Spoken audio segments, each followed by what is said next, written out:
On March 8, 2014, Malaysia Airlines Flight MH370 vanished. 239 souls, no distress signal, no wreckage sighted, just silence. They called it aviation's greatest mystery. It still is. Let's retrace what we know. Flight MH370, a Boeing 777, took off from Kuala Lumpur at 12:41 a.m., heading for Beijing. Captain Zahari Ahmad Shah, First Officer Fariq Abdul Hamid, 10 cabin crew, and 227 passengers were on board. At 1:19 a.m., the cockpit sent its final words, "Good night, Malaysian 370." Less than 2 minutes later, the plane vanished from radar screens, gone without a trace. Transponders were off, radios silent. It was as if the jet slipped off the edge of the earth. The world wanted answers. Investigators scrambled. Early searches scoured the South China Sea, but nothing. Then, military radar revealed something strange. MH370 turned sharply, crossed back over Malaysia, then vanished again near Penang. As the hours ticked by, satellite data showed the plane's systems pinged satellites for almost 6 more hours, sending automatic handshakes deep into the southern Indian Ocean.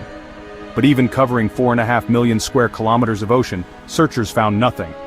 Only in 2015 did a piece of the wing, called a flaperon, wash up on Reunion Island 4,000 kilometers from the search zone. Over 30 more debris items have surfaced on African shores since then, most likely from MH370. Some confirmed. But the wreckage itself, still missing. So what happened? People have theories. Some say the pilot planned it, since his home flight simulator included a route to the southern Indian Ocean, but there's no proof. Others suspect a catastrophic mechanical failure, maybe a fire, maybe lithium batteries igniting in the cargo hold. There's talk of hijacking, 2 passengers had stolen passports, and there's speculation of military involvement, even remote control. But none of these answers fit all the clues. The official report says this: someone somehow deliberately changed the aircraft's course. Why or who remains unknown. In the aftermath, aviation changed. Planes now have better tracking.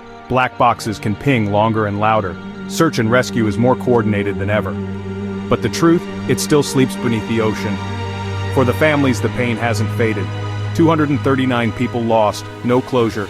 Only hope that someday the ocean will give up its secret. What happened to MH370? And will we ever truly know?